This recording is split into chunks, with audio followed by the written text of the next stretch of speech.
எல்லாருக்கும் வணக்கம். இன்றைக்கி சூப்பரான ஒரு சுரக்காய் சாதம் தாங்க செய்ய போகிறோம். இந்த சுரக்காய் சாதத்துக்கு பச்சைப்பயிர் நம்ம தனியாக வேக வச்சு எடுத்துக்க போகிறோம். பச்சைப்பயிர் நீங்கள் ஊற வைக்கல அப்படின்னா லேசாக வறுத்துட்டு இந்த மாதிரி குக்கரில் ஒரு 5-6 விசில் விட்டீங்க அப்படின்னா ஓரளவு வெந்திருக்கும். ரொம்ப குழைய இருக்கக்கூடாது. இந்த அளவுக்கு வெந்திருந்தால் போதும். ஒரு வேளை நீங்கள் ஊற வச்ச பச்சைப்பயிர் நீங்கள் யூஸ் பண்ணீங்க அப்படின்னா ஒரு விசில் மட்டும் வச்சு தனியாக எடுத்து வச்சுக்கோங்க.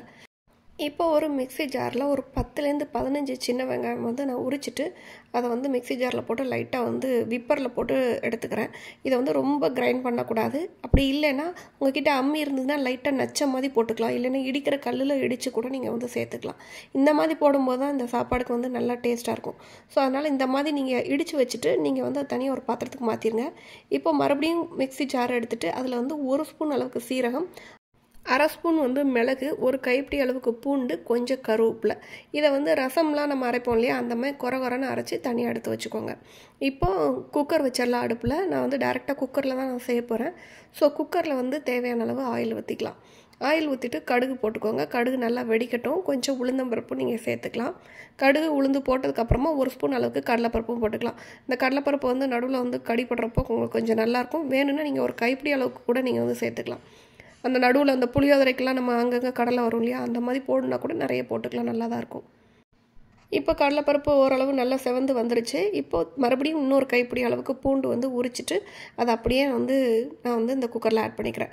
பூண்டு எவ்வளோ போடுறோமோ அந்த அளவுக்கு நல்லா ஃப்ளேவராக இருக்கும். அதனால் பூண்டு நிறைய போட்டுக்கோங்க. ஒரே ஒரு பச்சை மிளகாய் நீட்டு வாக்கில் கீறி சும்மா வாசனைக்காண்டி சேர்த்துருக்குறேன். அதை சேர்த்து முடித்ததுக்கப்புறமா நம்ம இடித்து வச்சுருக்கோம் இல்லையா, அதாவது விப்பரில் போட்டு வச்சுருக்கிறோம் இல்லையா அந்த சின்ன வெங்காயம், அதை அதில் ஆட் பண்ணிக்கலாம். ஆட் பண்ணிட்டு கொஞ்சம் கருவேப்பிலையும் சேர்த்துக்கோங்க. சேர்த்துட்டு இதை நல்லா வதக்கி விட்றலாம். சின்ன வெங்காயத்துக்கு பதிலாக நீங்கள் பெரிய வெங்காயம் கூட போடலாம். ஆனால் சின்ன வெங்காயம் சேர்க்கும்போது அந்த டேஸ்ட் கொஞ்சம் டிஃப்ரெண்ட்டாக நல்லாயிருக்கும். வேணும்னா நீங்கள் பெரிய வெங்காயமாக ஒரு பெரிய வெங்காயம் கட் பண்ணிட்டு கூட நீங்கள் ஆட் பண்ணிக்கலாம். அதுவும் நல்லா தான் இருக்கும். ஸோ இப்போ இந்த வெங்காயம் நல்லா வதங்கட்டும். இந்த அளவுக்கு நல்லா வதங்கினதுக்கப்புறமா ரசம் பவுடர் மாதிரி இடித்து வச்சுருந்தோம் இல்லையா மிக்ஸி ஜாரில், மிளகு, சீரகம், பூண்டு, கருவேப்பிலை குறை அரைச்சி வச்சுருந்தோம் இல்லையா, அதை இதில் ஆட் பண்ணிக்கலாம். ஆட் பண்ணிவிட்டு இதையும் போட்டு நல்லா ஃப்ரை பண்ணிக்கோங்க. இதை நீங்கள் சேர்த்த உடனே கொஞ்சம் அடிப்பிடிக்கிற மாதிரி இருக்கும். ஸோ அதனால் தீயை கொஞ்சம் கம்மி பண்ணிக்கோங்க.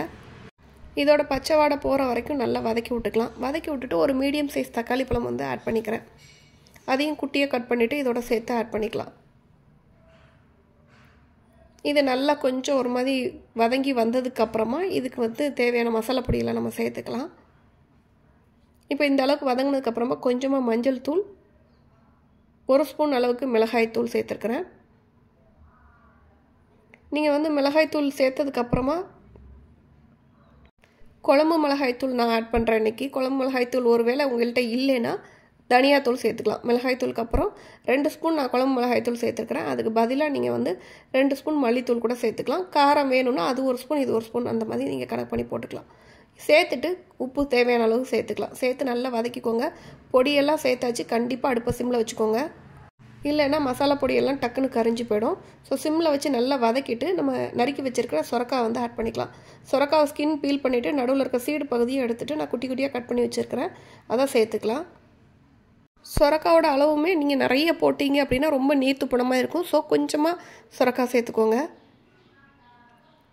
இப்போ இது நல்லா மசாலாவோட சுரக்காய் நல்லா சேர்ந்ததுக்கப்புறமா நம்ம வேக வச்சுருக்கோம் இல்லையா அந்த பாசிப்பயிறு, அதை இதில் தண்ணியோட ஆட் பண்ணிக்கிறேன். தண்ணி கொஞ்சமாக தான் இருந்தது. ஸோ அதனால் நான் தண்ணியோடவே ஆட் பண்ணிக்கிறேன். தண்ணி நிறையா இருந்துச்சுன்னா நீங்கள் தண்ணி வடிச்சிட்டு அந்த பயிர் மட்டும் சேர்த்துக்கோங்க. சேர்த்து இப்போ எல்லாத்தையும் ஈவனாக நல்லா மிக்ஸ் பண்ணி விட்டாச்சு. இப்போ இதில் ஊற வச்ச அரிசியை நான் சேர்த்துக்கிறேன். அரிசி 2 டம்ளரும் 1/2 டம்ளர் நான் பாசிப்பயிறுன்னு நான் சேர்த்துருக்குறேன். இப்போ ஊற வச்ச அரிசியை நல்லா கழுவிட்டு தண்ணி வடிச்சிட்டு இந்த அரிசி இதோட சேர்த்துக்கலாம். சேர்த்துட்டு இந்த மசாலா எல்லாம் ஈவனாக ஸ்ப்ரெட் ஆகிற மாதிரி நல்லா போட்டு கிண்டி எடுத்துக்கோங்க. இதுக்கு தண்ணி அளவுன்னு பார்த்தீங்கன்னா 1 டம்ளருக்கு 2 டம்ளர் அளவுக்குன்னு வச்சுருக்கேன். நான் வழக்கமாக வைக்கிற சாப்பாடு அரிசி தான். நீங்கள் உங்கள் வீட்டில் எந்த அளவுக்கு சாப்பாடு அரிசிக்கு தண்ணி ஊற்றுவீங்களோ அந்த அளவுக்கே வச்சா போதும். மேற்கொண்டு காய் வேகிறதுக்காண்டி அந்த பயிர் கொஞ்சம் ஒழுங்காக வேகணுங்கிறதுக்காண்டி கூட ஒரு 1/4 டம்ளர் இல்லை 1/2 டம்ளர் நீங்கள் சேர்த்துக்கிட்டால் போதும். நான் இன்றைக்கி 2 டம்ளர் அரிசிக்கு 5 டம்ளர் தண்ணியும் கூட ஒரு 1/2 டம்ளரும் நான் சேர்த்துருக்குறேன். சேர்த்து நல்லா மிக்ஸ் பண்ணி விட்டுக்கோங்க. இந்த டைமில் நீங்கள் உப்பு காரமெல்லாம் செக் பண்ணிக்கணும். செக் பண்ணிவிட்டு கொஞ்சமாக நெய் சேர்த்துக்கோங்க. நெய் சேர்க்கும்போது இன்னும் நல்லா வாசனையாக இருக்கும் உங்களுக்கு. அதேமாதிரி சாதமும் உங்களுக்கு ஒன்றோட ஒன்று ஒட்டாமல் கொஞ்சம் உதிரியாக வர்ற மாதிரி வரும். உங்களுக்கு இன்னுமே நீங்கள் சாதம் உதிரியாக வரணுன்னா நீங்கள் தண்ணியோட அளவு கம்மி பண்ணிக்கோங்க. விசில் அளவையும் கம்மி பண்ணிக்கோங்க. நான் வழக்கம் போல் 3 விசில் வச்சு நான் எடுத்துக்கிறேன். இப்போ ப்ரெஷர் க்ளோஸ் பண்ணியாச்சு. இது வெந்ததுக்கப்புறம் எப்படி இருக்குன்னு பார்க்கலாம். இப்போ பாருங்கள், சூப்பராக வந்திருக்கு.